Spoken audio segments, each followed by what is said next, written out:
대한민국 암 환자 수 215만 명, 연간 암 발생자 수 25만 명, 기대 수명 생존 시 10명 중 약 4명 암 진단. 암만큼은 확실하게 대비할 수 있도록 누구보다 오래 보험을 연구해온 한화생명이 만들었습니다. 75년 노하우를 담아 보험에 진심을 담아. 그래서 이름도 시그니처. 한화생명의 시그니처가 될 암보험 지금 시작합니다. 한화생명 시그니처 암보험. 가족들 뒷바라지하면서 살다 보니까 예쁘고 곱던 시절을 다 잃어버린 우리 엄마. 엄마의 젊음을 되돌려줄 건강 솔루션 프로그램 엄마는 예뻤다.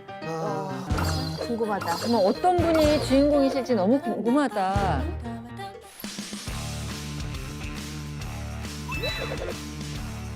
주치의가 주치의가 되어드리겠습니다.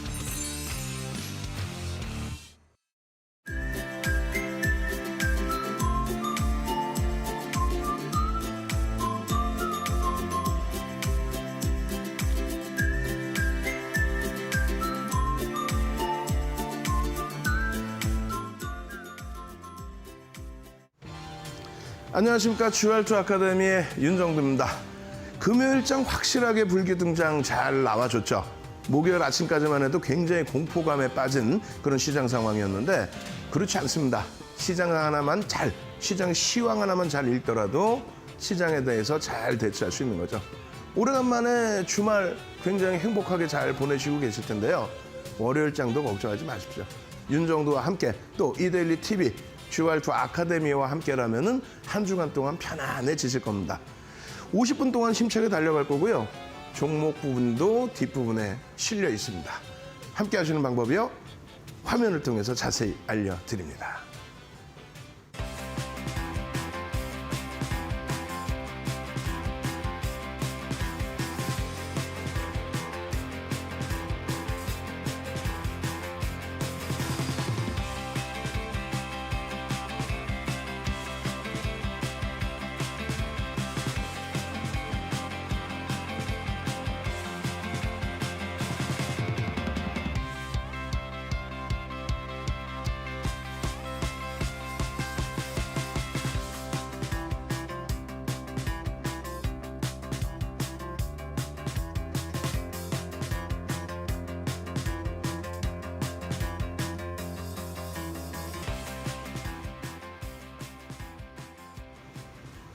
자, 여러분들 많은 분들이 지금 굉장히 걱정하고 공포감에 빠져 있고 그렇습니다. 어떤 이유 때문이죠?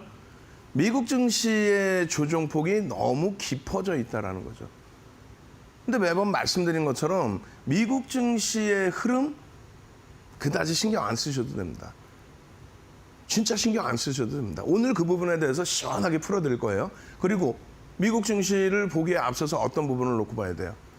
여러분들께 계속해서 방송을 통해서 말씀드렸던 금리죠, 금리. 금리에 대한 이야기, 환율에 대한 이야기, 그리고 유가에 대한 이야기, 거기에 CDS 프리미엄에 대한 이야기, 이 부분만 제대로 알고 보시면 돼요. 이미 5월 9일에, 그리고 그 이후에서도 최근에 여러분들 공포감에 빠져 있을 때 5월 19일에도 방송을 통해서 자세히 알려드렸습니다. 다만 방송 시간이 좀 짧아서 깊이 있게 설명을 못 드렸는데 오늘 다시 한번 깊이 있게 설명드립니다. 만에 하나 금요일장 국내 증시는 강했는데 미국 증시는 금요일에 보합권에서 움직이다 끝났다. 걱정된다. 걱정 붙들어 매십시오. 금리에 대한 이야기도 붙들어 매십시오. 왜 그러냐면요. 국내 증시의 흐름 어떻습니까? 많은 분들이 굉장히 어렵다, 힘들다 표현을 하고 있습니다만 실질적으로는요. 1월 달에 큰 폭의 조정받은 이후에 지금은 1월 저점을 살짝 이탈하긴 했지만 대부분 다 돌려놨어요. 미국 증시와는 사뭇 다르다는 거죠. 그렇다면은 지금부터 제대로 들여다보셔야 될 부분은 자신감 가지시고요. 자신감 가지시고 들여다보셔야 되는데 금리 부분 그 내용에 앞서서 이 부분도 쭉 보셔야 돼요. 이거 어떤 내용입니까? 맞습니다. 지난해 12월 24일 날 국내 증시가 3,000포인트를 향하고 있을 때, 3,000포인트 유지를 하고 있을 때, 그때 시장 등락률, 유럽, 일본, 우리나라 대비해서 미국 증시의 흐름이 월등히 강했죠. 미국 증시의 흐름이 월등히 강하다 보니까 이번 조정에서는 미국 증시의 조정이 굉장히 깊어졌다는 거예요. 깊어졌지만 우리나라뿐만 아니고요. 유럽이나 일본도 다 방어를 해냈다는 거예요. 한 가지 그러면 의심스러운 부분이 있죠. 어떤 거요?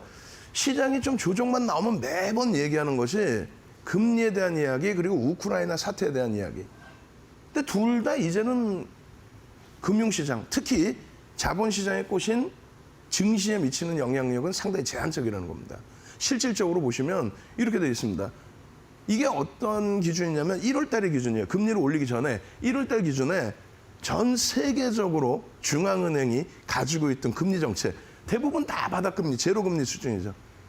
선진시장이라고 일컫는 부분은 전부 우리나라를 비롯해서 1% 제로금리, 제로금리, 제로금리 그 수준입니다. 이것이 금리를 올려놔서 우리나라 같은 경우에는 1.5%의 금리, 미국 같은 경우 1% 수준의 금리, 유럽 같은 경우에 제로금리, 그리고 영국이 4번의 금리 인상을 진행을 했습니다. 그렇게 해서 영국이 1%의 금리인데 잘 생각해 보세요. 이 금리의 내용을. 여전히 바닥금리라는 거죠. 여전히 바닥금리라는 거죠. 지금 금리가 최상위에 놓여져서 힘든 그런 상황 아니라는 겁니다. 다시금 잘 보시면요. 금리라는 거는요. 한번 움직이기 시작하면 한 방향으로 갑니다.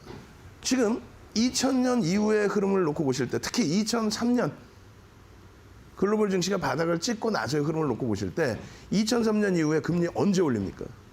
시장의 급등 랠리가 나오고 2004년 6월부터 2006년 6월까지 금리를 올리기 시작합니다. 2004년 6월부터 2006년 6월까지. 그리고 나서 2015년 12월부터 해서 2018년 12월까지 금리를 올립니다. 어마어마하죠. 그 기간 동안의 시장은 어떻게 됐을까요? 우리가 흔히 얘기하는 성장주, 나스닥 시장의 흐름은 어떻게 됐을까요? 그 기간 동안에 1363%가 올라옵니다. 그 기간 동안에. 중간중간을 잘라서 놓고 보도록 하겠습니다. 다시금 보시면은요, 2004년 6월부터 2006년 6월까지 올리는데 FOMC 회의는 1년에 몇 번 열립니까? FOMC 회의는 1년에 8차례 열립니다. 8차례. 그럼 이때 얼마큼 올린 거냐면 몇 번이요? 17번 올립니다. 1년 8번, 또 1년 8번, 그리고 또 한 번. 17번을 올린 거예요. 17번의 금리를 올리면서 9.11 테러 때 1% 형성하고 있던 금리가 25bp씩 17번. 그럼 얼마예요? 4.25%포인트를 올린 거예요. 그래서 최고점이 5.25%포인트. 지금 금리가 지금 이 수준이 아니잖아요. 지금 미국 금리가 지금 1%. 9.11 테러 당시에 최저점으로 형성해 놨던 그 1% 금리란 말이에요. 바닥금리죠. 그럼 그 당시의 흐름은 어떻게 진행이 됐느냐? 이러한 랠리가 지속이 됐습니다. 그 구간 동안에만의 기준이 아니고 그 이전 2003년부터 올라왔고요. 그리고 금리 인상 시기에도 추가적으로 올라왔고요. 그리고 그 이후에도 금리를 내린 마지막 구간까지. 언제 금리를 내려요? 2007년 9월. 왜 내립니까? 리먼은 그 다음이고요. 서프라임 때문에 금리를 내리죠. 결론적으로 그러한 흐름 속에서 시장은 랠리가 나왔고 두 번째 기준으로 놓고 보실 2007년 정확히 9월 18일입니다. 글로벌 시장의 정점 언제 찍습니까? 정확히 10월에 찍습니다. 잘 생각하셔야 돼요. 금리를 올릴 정도로 경기가 좋아졌다. 그래서 2003년부터 2007년 10월까지 폭등 랠리가 나왔고요. 금리를 내릴 정도로 시장이 안 좋아졌다라고 해서 2007년 9월에 금리 내리고 정점은 10월에 찍고 그리고 나서 여러분들 잘 아시는 리먼 브라더스까지. 그때 시장 하락률은요. 상상을 초월하죠. 상상을. 경기가 둔화돼서 구조적으로 무너져서 내려온 금리 하락이기 때문에. 이 정도 되면 이제 알아들으셔야 돼요. 어떤 거를요. 다시 금리를 올립니다. 2015년 언제? 12월부터 금리를 올립니다. 언제까지? 18년 12월까지 금리를 올려요. 그때 시장의 흐름은 어떻게 했어요? 아시는 것처럼 폭등 랠리 93%의 폭등 랠리예요. 다시 정리해 볼까요? 금리를 올릴 만큼 경기가 좋아졌다. 그 기준점에서 놓고 보셔야 되는 거예요. 금리를 올릴 만큼 경기가 좋아졌다. 그리고 나서의 흐름은 금리를 다시금 내린 거죠. 언제까지 내린 거죠? 그렇죠. 미국 대선을 앞두고 트럼프 전 대통령이 압력을 넣죠. 경기가 별로 안 좋은 것 같은데 금리를 좀 조정해야 되지 않느냐. 결국은 두 손 들고 이제 금리를 좀 내려놨는데 그 상태에서 코로나19가 터진 거죠. 그렇게 해서 다시 제로금리. 근데 지표는요. 예전의 제로금리 대비해서 지금의 제로금리 사뭇 다르죠. 지표가 월등히 좋았었단 말이에요. 자, 결론적으로 금리 부분의 가장 경제학 논리입니다. 금리 부분의 인상 부분은 지금의 기준은 인플레이션의 우려감이 더 커져 있는, 그러니까 인플레이션이 더 확장되어 있는 국면이지만 그거는 미국의 대선, 2021년 1월 기준에서의 대선 이후의 경기 부양책을 쓰는 과정 속에 그때 당시에 인플레이션을 잡지 않고 오히려 경기 부양책으로 유동성을 더 넣어줬다. 그 부분에 대한 후유증이 일시적으로 나오는 거죠. 거기에 맞물린 게 우크라이나 사태. 결론적으로는요. 일시적인 부분에 있어서의 흐름이고 빅스텝, 자이언트 스텝 이야기를 하지만 여전히 바닥금리라. 여전히 바닥금리. 결론적으로는요. 금리에 대해서는 긍정적인 해석을 가져갈 수 있습니다. 예? 아니 2004년 다시 넘겨서 쭉 위에서부터 한번 쭉 빠르게 대처를 해볼게요. 자, 여러분들이 보시는 요 내용부터 한번 봅시다. 예? 지금 뭐 빅스텝, 자이언트 스텝 뭐 너무 빨리 금리를 올려요. 자, 여기부터 생각해 보세요. 여기서부터 여기까지 단 한 차례도 빼지 않고 FOMC 회의가 열리는 그 순간순간마다 1년에 8차례, 그 2년에 16차례, 그리고 한 번 더 올려서 17차례로 올렸단 말이에요. 17차례의 금리를 올릴 때 시장이 어떻게 됐다고요? 폭등 랠리가 나왔다는 거잖아요. 지금의 기준에 50bp 올렸어요. 50bp 올린 게 왜?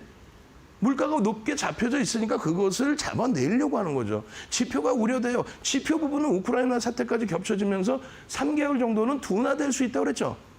둔화돼 있는 거지 완전히 침체 상태의 기준 아니라는 겁니다. 그렇기 때문에 각국의 중앙 정부가 있는 거고 중앙은행이 있는 거죠. 결론적으로는 다시금 말씀드리지만 금리에 대한 내용은 금리를 올린다. 경기가 긍정적이다라는 해석을 하십시오. 물론 인플레이션 우려감이 있지만 그것을 잡기 위한 수순이다. 안정화된다. 이렇게 생각하시고요. 두 번째 기준은 10년물 미국의 국채 금리. 이 부분에 대해서도 일선 차트만 놓고 보시면 아시고 월선 차트를 보세요. 월선 차트를 놓고 보시면요. 정확하게 보시면 이렇게 되어 있습니다. 지금의 이제 2.64인데 3%의 금리라고 쳤을 때 이 부분이 언제요? 정확히 2013년 기준에 버냉키 회장이 여러분들이 지금 흔히 들으시는 테이퍼링이라는 단어가 2013년도에 처음으로 만들어진 합성 단어입니다. 그러니까 버냉키 회장이 테이퍼링을 단행하겠다. 언제부터? 2014년부터. 그렇게 해서 2013년부터 2014년까지 시중금리의 강세로 인해서 채권금리가 강세를 띄었어요. 이때 시장 조정받았습니까? 무슨 얘기예요? 강세를 띄었죠. 그러고 나서 2015년 12월부터 2018년 12월까지 실질 금리를 올릴 때 시장 조정받았어요. 무슨 소리예요? 90% 이상의 나스닥 강세가 나왔잖아요. 성장주들의 흐름. 금리를 올리는데 성장주가 무너진다? 아니지. 금리를 올릴 만큼 경기가 살아나고 있다. 성장주의 강세. 지금은 사뭇 다른 부분은 인플레이션이 포함되어 있기 때문이지만은 또 가파른 부분이 있긴 하지만 전혀. 지난해 같은 경우도 윤정도 똑같은 말씀 드렸어요. 1.3%에서 1.7까지 올라올 때 막 호들갑을 떨고 난리가 났었죠. 결론은요. 아무런 문제 없었다. 시장 강했다 지난해. 그죠? 그리고 장단기 금리 역전 현상? 그거는요. 장기물이 꺾여져 내려가는데 단기물이 치고 올라오면 그거는 문제가 되는 거예요. 장기적으로 경기가 둔화된다. 근데 장기물도 올라가고 단기물도 빅스텝 때문에 좀 더 가파르게 올라와서 역전이 됐다. 그거는 문제가 없어요. 기본적인 경제학 논리입니다. 그러면 세 번째 기준은요. 금리 보셨고 채권금리 보셨고 세 번째는요. 달러 인덱스입니다. 달러 인덱스는 6개 통화에 대한 기준이에요. 그 달러 인덱스에 대해서 이 통화 비중이 이렇게 설정이 되어 있습니다. 유로, 엔, 영국 파운드, 캐나다 달러, 스웨덴 크로나, 그다음에 프랑스, 스위스의 프랑, 이렇게 해서 이제 6개 통화의 비중을, GDP 비중을 가지고 기준을 잡는 건데, 지금 달러 인덱스가 굉장히 가파라졌다가 100살을 넘겼다가 102까지 내려왔어요. 이 부분을 보고 또 난리가 난 거야. 달러의 강세, 뭐 금리를 올려서 달러의 강세가 연출되고 있다. 아닙니다. 금리를 올려서 달러의 강세가 연출되고 있다는 부분은 그거는 말도 안 되는 내용이에요. 결론적으로 어떤 거냐면, 잘 보세요. 미국 달러의 월선 차트의 기준인데 쭉 강세를 띠는 과정에 여기서부터 여기까지 약세를 띠죠. 굉장한 약세를 띱니다. 100을 넘겼다가 90, 100을 넘겼다가 90. 굉장한 약세를 띄었잖아요. 그죠? 근데 이 기간이 그럼 금리를 내리는 기간입니까? 거짓말장애들. 금리를 올리는 시점에 금리를 올리는 시점. 2015년 12월부터 2018년까지 금리 올리잖아. 언제예요? 2018년 1월까지 해서 아이고, 금리 올렸다고 달러 강세 부분이 연출되는 건 아닙니다. 그래서 우리가 수출입 동향을 놓고 볼 때 우리나라 원달러 환율도 부담이 없다. 지금 현재 엔화의 가치가 상당히 순간적으로 가파르게 약세를 띄었죠. 굉장한 약세를 띈 부분에 달러가 굉장한 강세를 띈 거고, 달러가 유로나 파운드와 대비해서 이 정도의 강세를 띈 건 아니에요. 그러한 부분은 내용이 너무 기니까 나중에 추가적으로 또 교육을 잡아드리고요. 결론적으로 우리나라 원달러 환율인데요. 이 원달러 환율의 기준에 있어서 엔화처럼 너무 가파른 흐름이 나왔다면 부담이 됩니다. 특히 엔화는 안전자산으로 분류가 돼서 강세를 띠는데 우리나라의 원화가 이렇게, 이 동네 창피한 얘기 아니에요. 예? 미국의 서프라임이고 미국의 리먼 브러스 사태인 건데 우리나라가 무슨 잘못이 있다고 해서 세계적으로 경기가 긴축되다 보니까, 그러다 보니까 원화의 가치가 완전히 진짜 휴지에 가까워지는, 종이에 가까워지는 그런 흐름이 나왔습니다. 이런 흐름이 IMF 때도 마찬가지죠.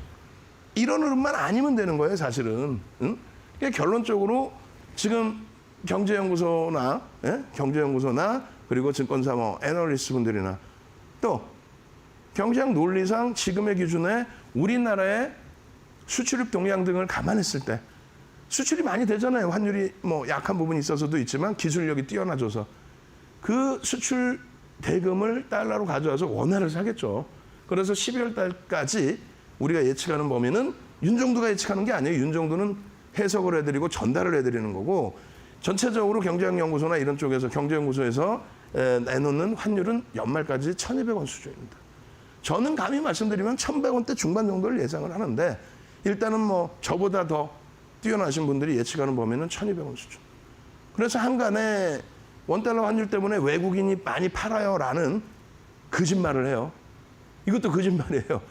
윤정두만 믿고 따라오세요. 이것도 왜 거짓말이냐면, 예를 들어서 지금부터 원화가 강세로 전환될 것이다 라고 하면 외국인이 들어온다. 그것도 거짓말이고, 그거는 전체 통을 엮어서 환차익이나 환차손에 대한 이야기를 하는 거고, 그 자금이 증권시장으로 돈이 들어온다. 이건 아닙니다. 왜 그러냐면요, 다음 주에 뭐가 있어요? 28일 날 바로 이 자리에서, 어디서요?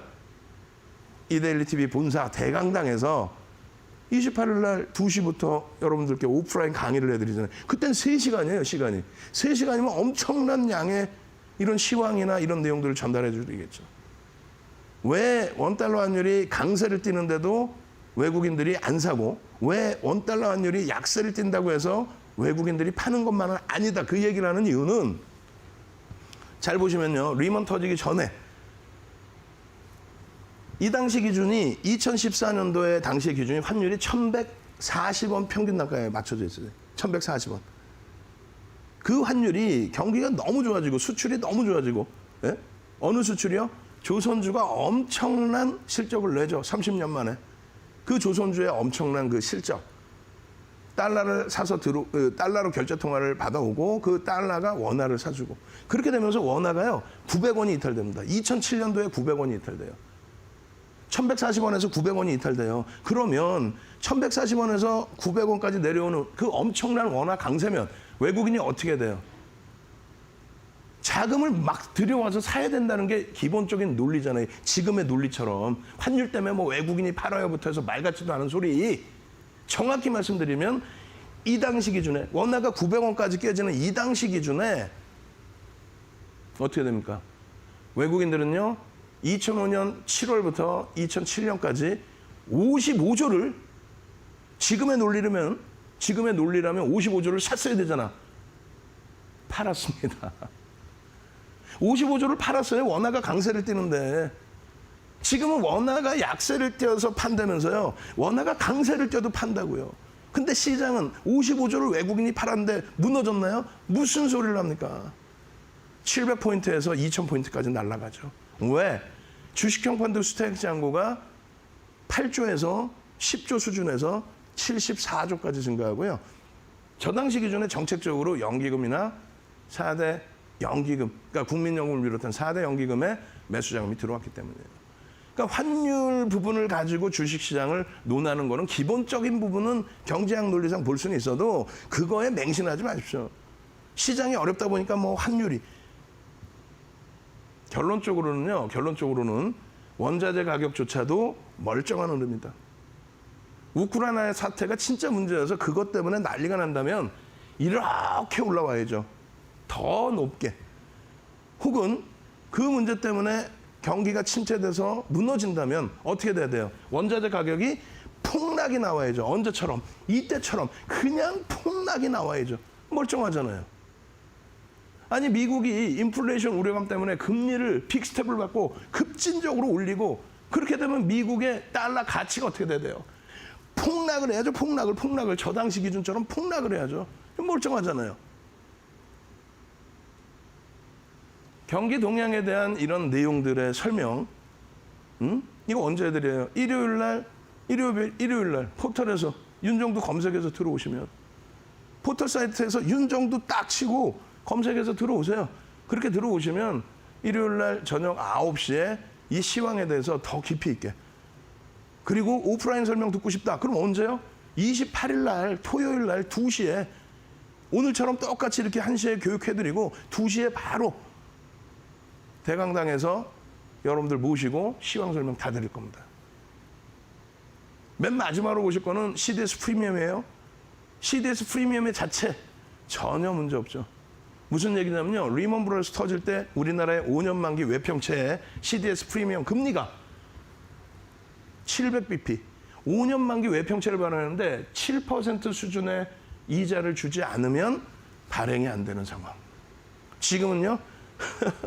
완전 대바닥이죠. 700bp가 아니라 0.24, 0.20 완전히 대바닥의 기준. 움직임이 나와요? 없죠. 잘 생각하십시오. 시장 상황 하나 잘 보면은요.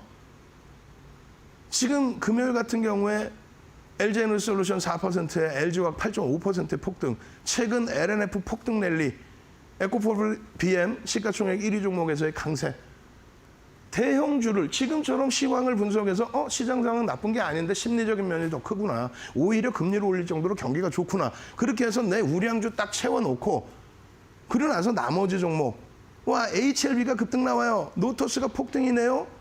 뭐 사조동화원, 테마주 급등 랠리. 내 주력주의 안정성이 보장돼야 나머지 종목을 매매를 하는 겁니다. 시장이 안 좋죠. 안 좋으니까요. 우량주 다 팔고 소형주 이상한 종목 합시다. 절대 반대. 삑. 어떻게 하시겠습니까? 윤정두와 함께 하시고 윤정두의 시황을 들어보시고 또 윤정두가 설정해드리는 대형 우량주 기준에 포트 채우시고 그러고 난 다음에 불기둥 종목. 와 오늘 상한가예요. 대주산업 금요일에 상한가 갔어요. 이런 불기둥 종목까지 잡으실 분들은 함께 하셔야 됩니다. 함께 하시는 방법이요. 화면을 통해서 자세히 알려드립니다.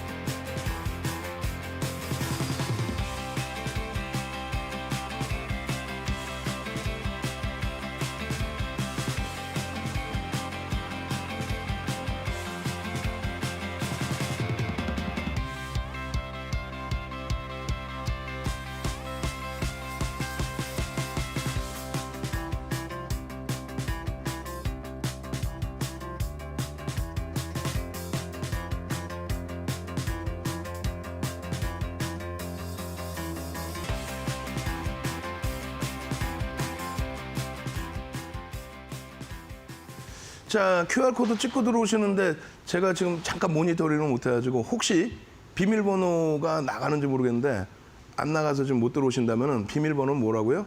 3333. 비밀번호 3333. QR코드 찍고 딱 들어오실 때 노란톡에 들어오실 때 비밀번호 3333이 있어야 들어올 거 아니에요. 조금 이따 보시면 이 밑에 또 QR코드가 자막으로 탁 나갈 겁니다. 나가면 어떻게 해요? 탁 찍고 들어오시면서 비밀번호 3333을 누르셔야 지금의 모든 교육자료 받아내시고 그러고 나서 또 수익범위 가져가실 거 아니에요. 그죠? QR코드 찍고 비밀번호 3333 교육의 힘 주알2 잘해주세요. 아직까지도 고개를 갸우뚱하시는 분들 계세요. 어떤 이유에서일까요? 아니 다 좋은데 미국장 폭락했잖아. 미국장 폭락한 거에 대해서 어떻게 설명할 거야? 오케이. 미국장은 급락을 했는데 유럽이나 일본이나 특히 우리나라 1월 저점 살짝 이탈한 다음에 다 돌려놨잖아요. 그죠? 다 돌려놨잖아요. 그러면 이런 부분을 놓고 보시는 거예요. 이 해석 들으시고 이 해석 들으신 다음에는 QR코드 딱 찍고 3333 비번 누르시고 탁 들어오셔야죠. 그죠? 자, QR코드 찍고 들어오시고요. 지금 넷플릭스입니다. 4월 20일이에요. 그러니까 무슨 얘기를 하려고 그러냐면 미국 증시의 조정은 더 이상은 금리나 더 이상은 우크라이나 사태 이야기가 아니다. 미국 증시가 우크라이나 사태 때문에 무너져 내린 거는 1월 말에 1월 26일 날 마지막 조정받은 거 이외에는 우크라이나 사태 때문에 미국 증시가 흔들린 적은 없다. 단언컨대. 미국의 금리에 관련된 내용 가지고 미국 증시에서 추가적인 저점이 이탈된 거는 3월 이후에는 없다. 단언컨대. 그런데 왜 요즘 더 무너지고 깨져 내려가냐. 그리고 나스닥이 막 빠지는데 금리를 올려서 성장주들이 무너지는 거 아니냐.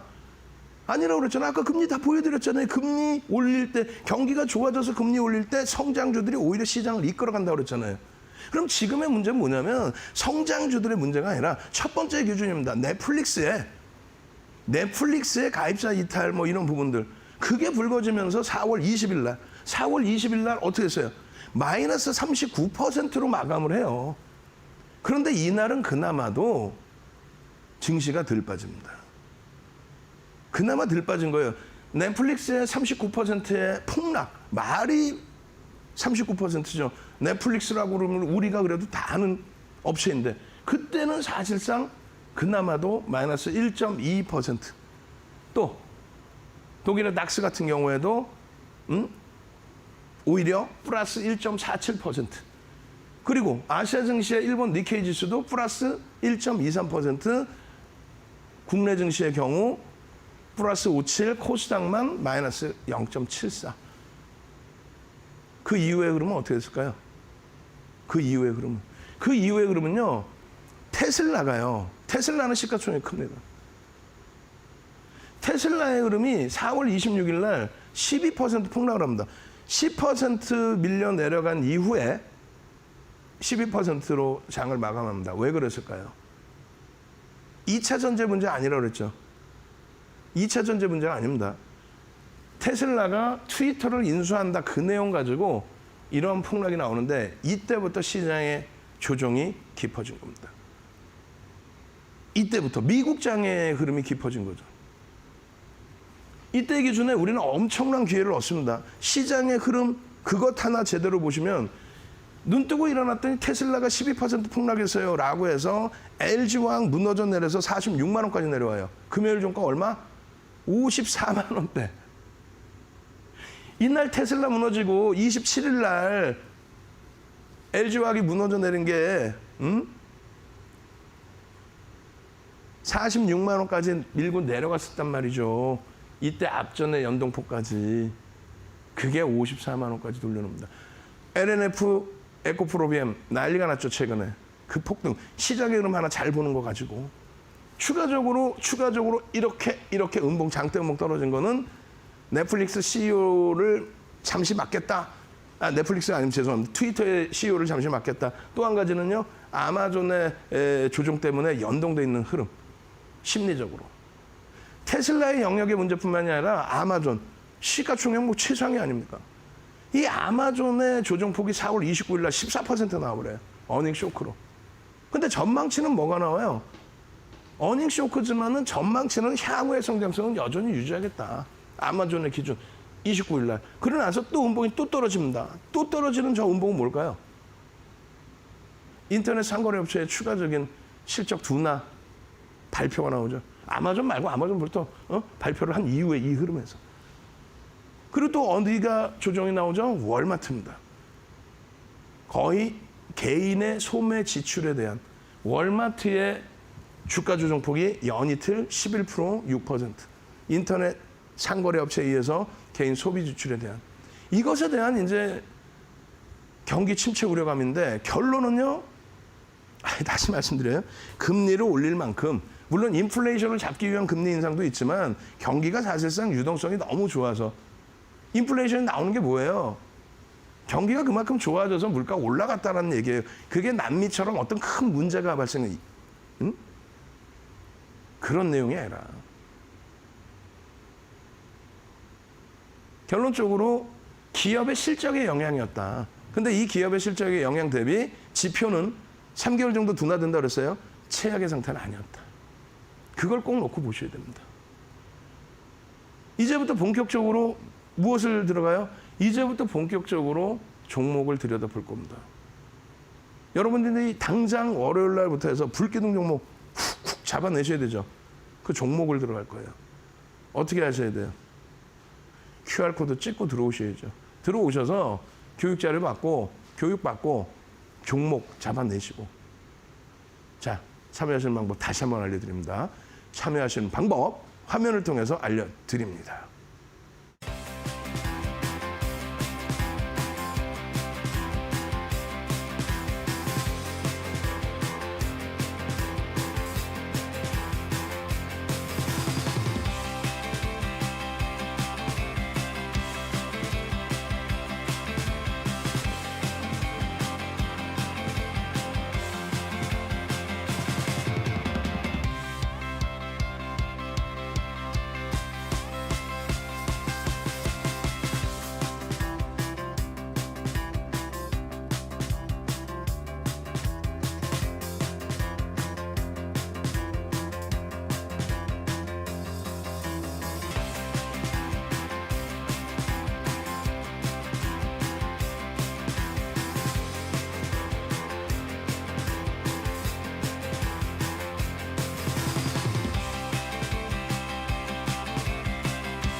자, 이제 본격적으로 이제 종목 들여다봅니다.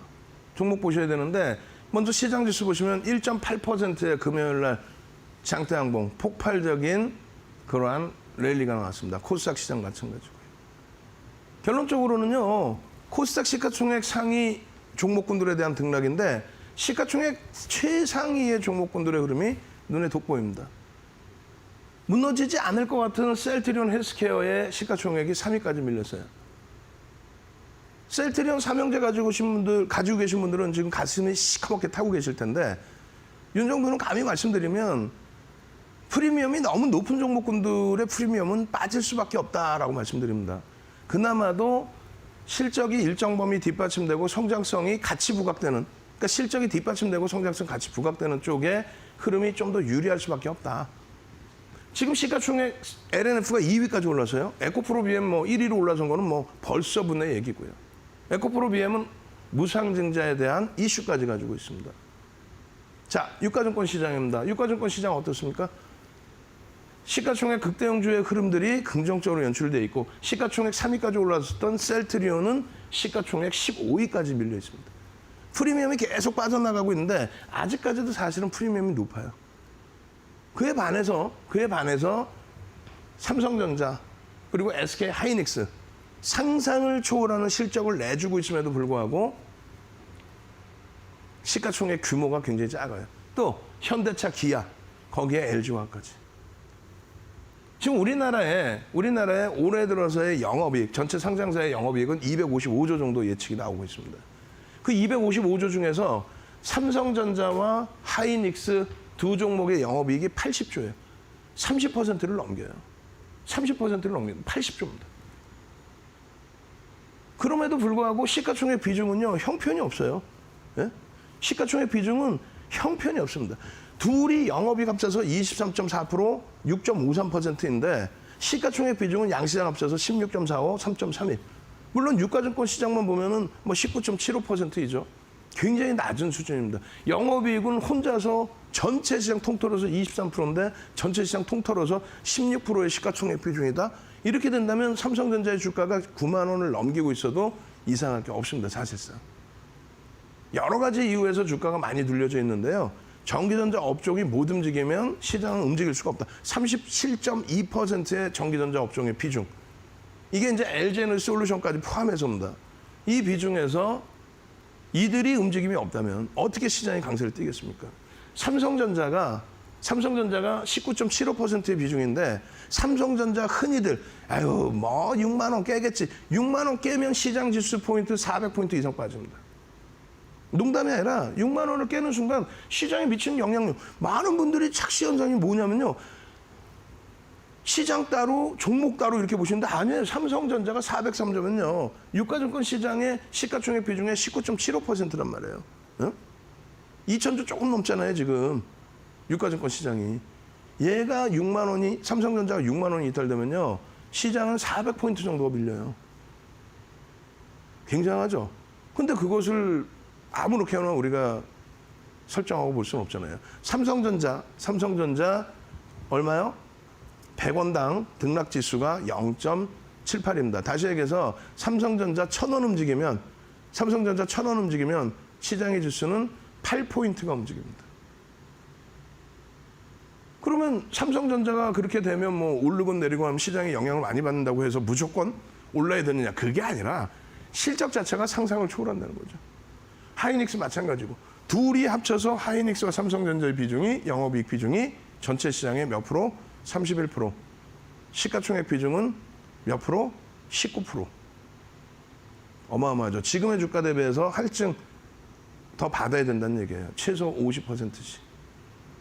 그것을 바탕으로 해서 주력주의 설정 범위를 가져가시고요. 또 이렇게 말씀드리면 대형주 좀 얘기하지 마라. 대형주를 왜 얘기하지 말아요? 5월 20일 기준에 시가총액 1조 넘는 종목이 258개사예요. 우리 직원분들 내가 혼내줄 거야.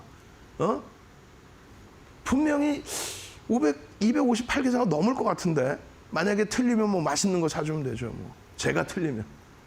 이렇게 많은 기업들이 258개나 되는 기업들이 시가총액 1조 이상입니다. 그 1조 이상짜리 종목에서 HLB, 코스닥 시가총액 4위까지 올라온 HLB 그냥 5월 13일 날 상한가 들어가고 그 이후에 쭉쭉쭉 뻗어 올라가면서 샛별형 뜨고 29,000원, 3만 원짜리가 53,000원 수준까지.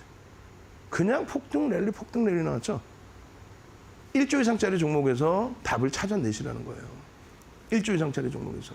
1조 이상짜리 종목에서 LG와 8.5%의 폭등. 자력으로 시가총액 9위에서 8위로 올라왔습니다. 자력으로. 근데 이 LG화학의 자력으로 8위까지 올라온 흐름이 자력으로 5위까지도 올라갈 수 있을 정도의 그 틈바구니가 지금 촘촘한 상태인데 자력으로 올라갈 수 있는 이유에 대해서는 이렇게 설명을 드리고 싶어요. 실적 부분이 실적. 예? 4월 27일 날 장 마감 이후에 실적이 발표가 됩니다. 그래서 윤 정부는요. 이 실적 부분에 대해서 여러분들께 해석을 해드려요. 어떻게 해요? 실적이 전년 대비 전년 동기 대비해서가 아니고 전년 동기 대비해서가 아니고 시장의 예상치 대비해서 얼마나 증가했느냐. 그 증가율이 마이너스면 어닝 쇼크겠죠. 근데 증가율이 20% 이상이면 어닝 서프라이즈라고 표현합니다. 근데 극대형주 시가총액 8위짜리는 10% 이상만 증가해도 와 어마어마하다 이렇게 표현을 해요. 결론적으로는 어닝 서프라이즈급의 실적이 나와줬죠. 그래서 바로 여러분들께 노란톡에서 28일부터 어떻게 됐어요? 지금 아까 보셨잖아요. 26일 날 테슬라가 폭락이 연출이 되고 12%. 27일 날 어떻게 했어요? 27일 날 46만 원까지 밀려 내려가는 그 수모를 겪습니다. 그러고 나서 27일 날 장 마감 이후에 실적 딱 나오자마자 그냥 6%대 폭등이 나왔음에도 불구하고 주가는 49만 원이란 말이에요. 49만 원. 야간 교육에서 또 교육 잡아드리고, 야간 교육 유튜브에서 교육 잡아드리고, 그러고 나서 거의 매일매일이죠. 29일 날 관심 종목 LG화학입니다. 또 4월 29일 날 야간에서 또 LG화학입니다. 마찬가지예요. 주식 알고 투자하자 본편에서 5월 2일 날 또 LG화학입니다. 지속적으로 LG화학이에요. 왜 이렇게 LG화학을 얘기할까요? 실적이 잠깐 좋아졌다고? 그게 아니죠.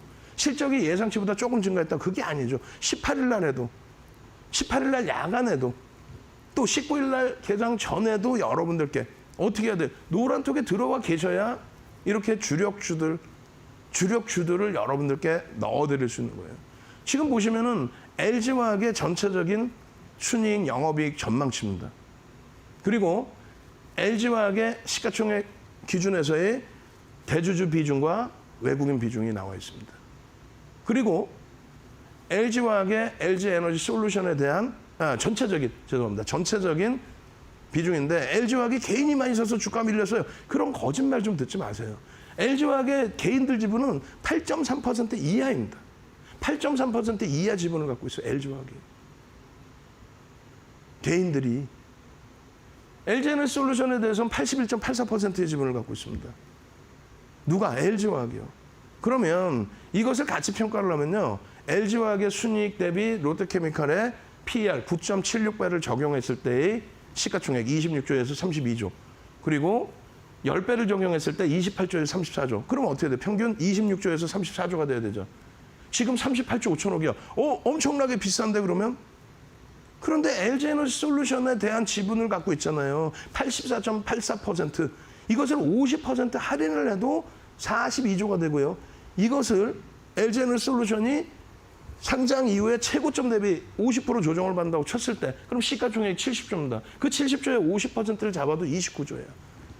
그러면 그걸 합산을 해야죠. 롯데케미칼을 비교했을 때와 또 업종 평균 비교했을 때 그리고 LG에너지솔루션의 지분 가치 그거를 전체를 포함을 하면요. 55조에서 76조가 나옵니다. 55조에서 76조. 지금 38조 5천억인데. 55조까지 올라와도 저평가 상태. 주식수 7천만 주니까 79만 원 올라와도 저평가 상태. 1월 달에 이렇게 올라왔었고요. 또 109만 원까지 산정해놨는데 지난해 1월 달에는 105만 원까지 올라갑니다. 물적 분할 각자 아니었어요. 주가가 조정받으니까 그런 이야기가 나왔을 뿐이죠. 결론적으로 이러한 흐름들 지금 시간 없으니까 빨리 넘겨드리고 이러한 흐름들 빨리빨리 넘겨드리고 계속 동그라미 쳐드리고 뭘 잡아드려요? 어떤 걸 잡아드려요? 여러분들께 초록 색깔의 이 내용들, 매직 시그널의 내용들, 이러한 흐름 속에서의 샛배령의 내용들. 이 샛배령 교육 언제 받으셔야 돼요? 지금은 시간이 없습니다. 지금은 들어오셔서 자료 주세요. 이 샛배령 인터넷에 많이 있는 것 같지만 아닙니다. 5거래일에서 10거래일, 3에서 5거래일, 1에서 3거래일, 그리고 변동성이 기준점이 잡혀야 됩니다. 그 내용에 대한 기본적인 내용. 그 내용은 없다라는 거예요. 윤정두 노하우에서만 나오고. 마찬가지로 샛배령을 어디서 편입하고 어디서 차익 실현한지 이 내용이 없죠. 없단 말이에요. 그 샛배령이 발생이 되고 나서의 흐름입니다. 그게 48만 원 수준에서부터 53만 8천 원 그리고 종가는 그 위쪽에 장학형의 기준까지 전부 여러분들 걸로 만드셔야 돼요.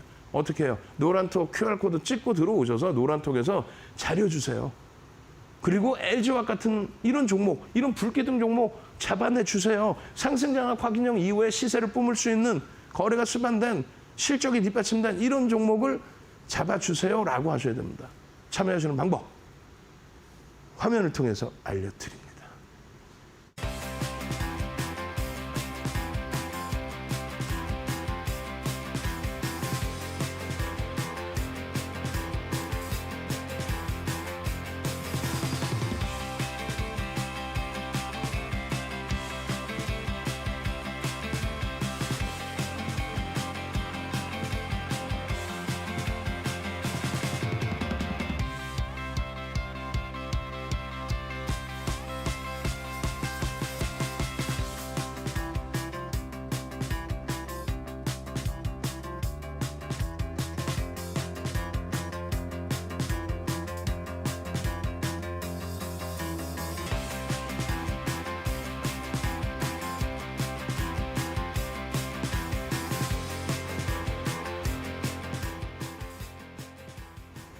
자, 여러분들께서 이제 대형주 위주로 또 시황을 여태까지 들으시고 대형주 위주로 딱 보시다 보니까 많은 분들이 나는 변동성 종목을 좀 원하는데 오케이, 좋습니다.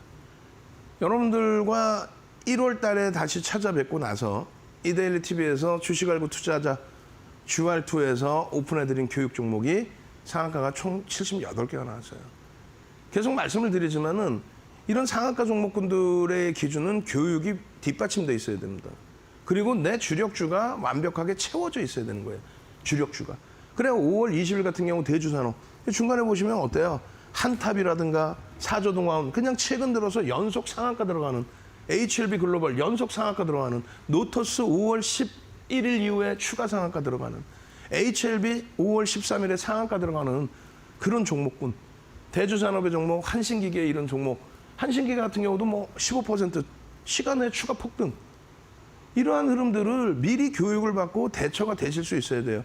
시가총액이 작더라도 거래대금만 수반되면 이렇게 초록 색깔 박스 쳐드린 종목군들에서의 흐름을 다 잡아갈 수 있다. 다만 어떻게 되어 있습니까? 펀더멘탈적인 부분은 검증받아야 될 게 너무 많다. 즉 저평가 상태는 아니다. 이런 이슈 가지고 움직임이 나오는 부분에 대해서 그래 좋아라고 생각하실 수 있지만 철저하게 기술적으로 대처해야 된다. 펀더멘탈은 아니다. 그래서 음봉이 떨어지거나 꼬리가 달리면 전량 정리를 하는 게 옳고요. 뭐 지지를 받고 좀 이따 올라올 거야 이러면 안 됩니다. 전체 거래량 보시고요. 지금 가장 많은 거래량이 7,500만 주예요.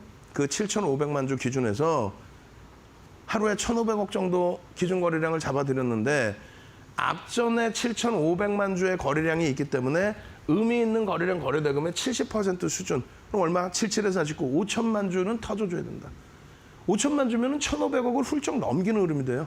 그럼 5천만 주 기준에 9시 10분, 9시 30분, 10시 10%, 20%, 30%이 거래가 터졌느냐. 터지면 최대 시가총액 1.2만짜리 종목은 10%, 15% 거래대금 뭐 1, 2까지 올라온다면 20%까지 따라붙을 수 있다.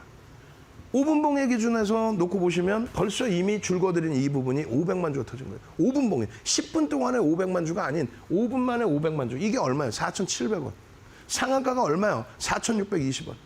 5,620원. 900원이 더 올라갑니다. 저자락에서.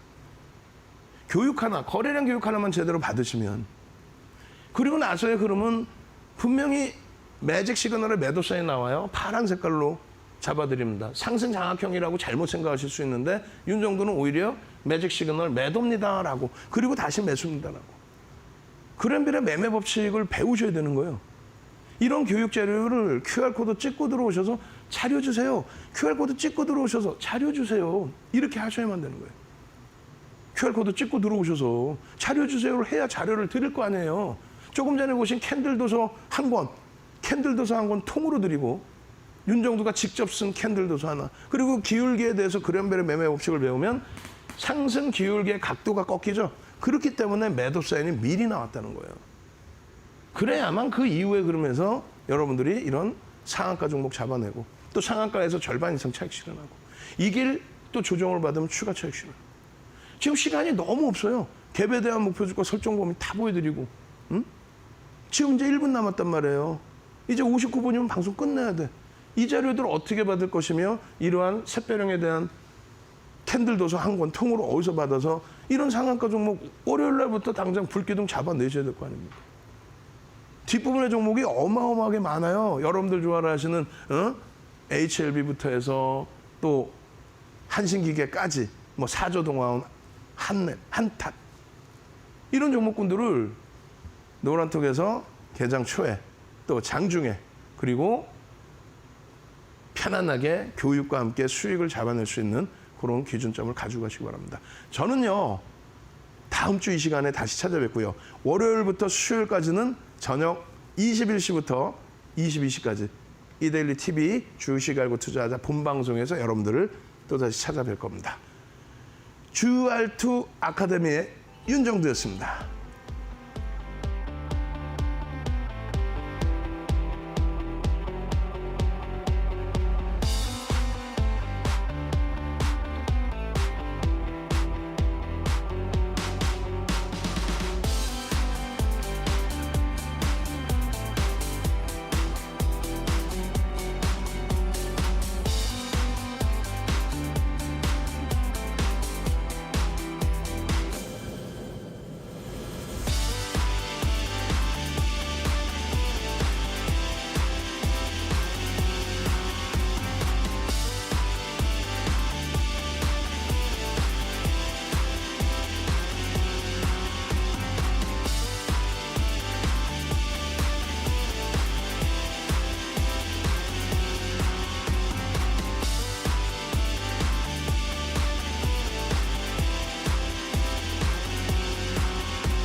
이 프로그램은 투자 판단에 참고가 되는 정보를 제공하기 위해 기획된 것입니다.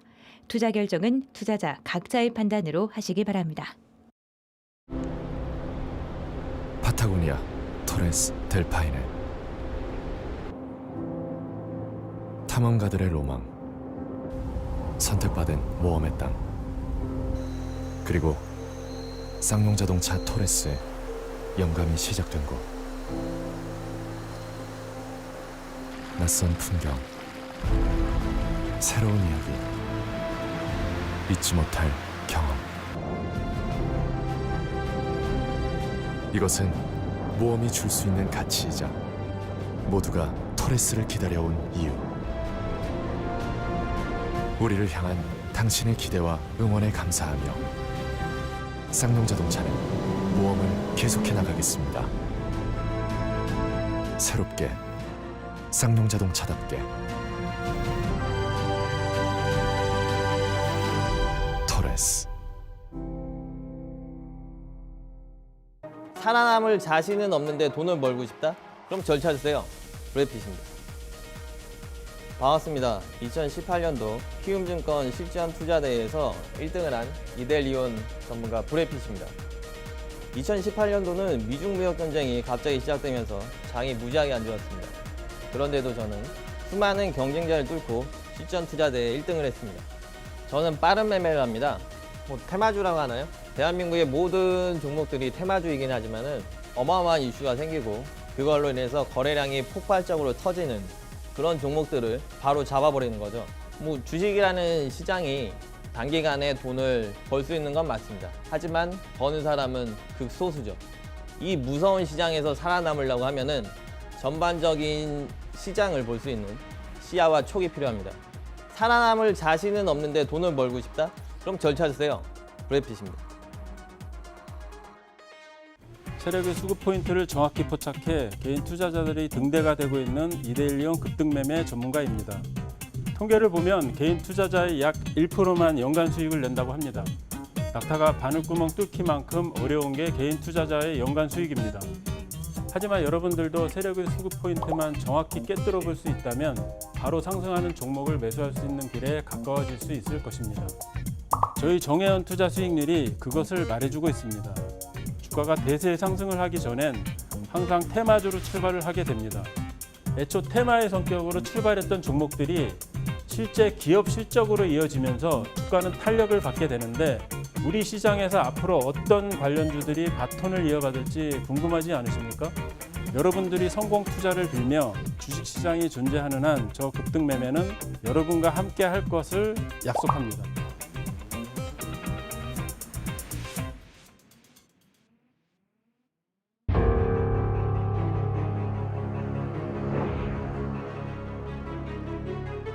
주식은 예측이 가능합니다.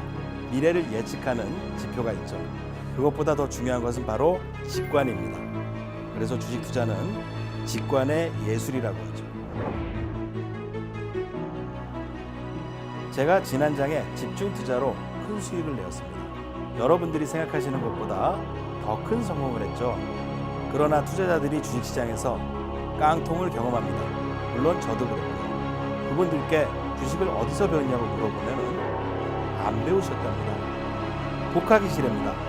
공부도 운동도 선생이 필요한데 주식만 독하기다 말이 안 되는 거죠. 주식 투자에도 멘토가 필요합니다. 저 명승부사가 여러분들의 멘토가 되어드리겠습니다.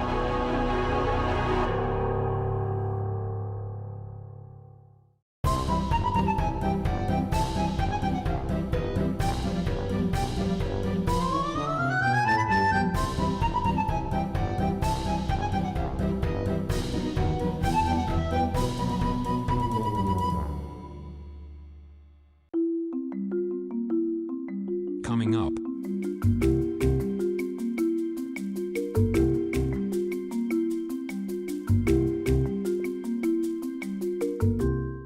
Standing on the start line for everyone to see. Thinking it's about time to show what I believe. I'll find a way to win the race. Forget about the stoplight, no time for second place. Pedal to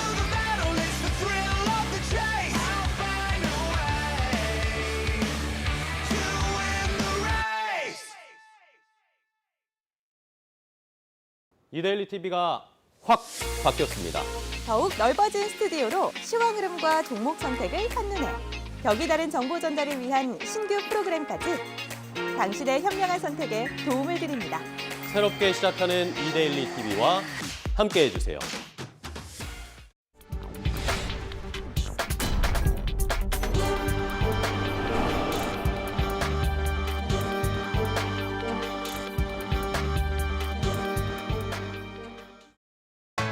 이 보이지 않는 힘은 어디든 있습니다. 항균 스틸로 프리미엄 라이프를 만들고 건강한 식물을 기르고 앞선 핀테크를 제공하며 내일의 변화를 예측하고 행복한 순간을 함께하는 세상을 움직이는 보이지 않는 힘. 가장 중요한 것은 눈에 보이지 않아요.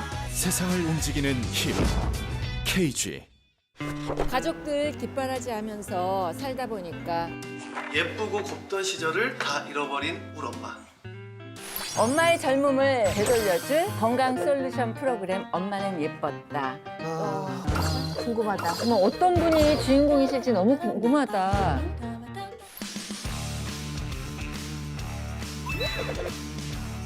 주치의가 배워드리겠습니다.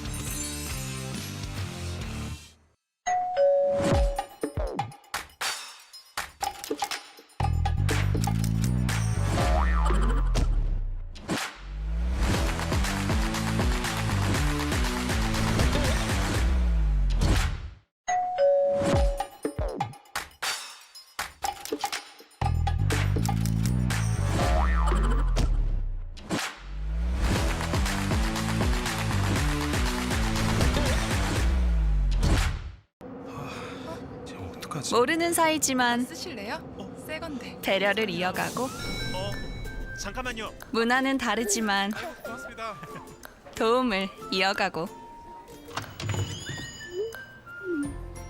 방식은 다르지만 응원을 이어가고 세대는 다르지만 소통을 이어가는 우리 존중과 배려가 우리를 하나로 이어줍니다.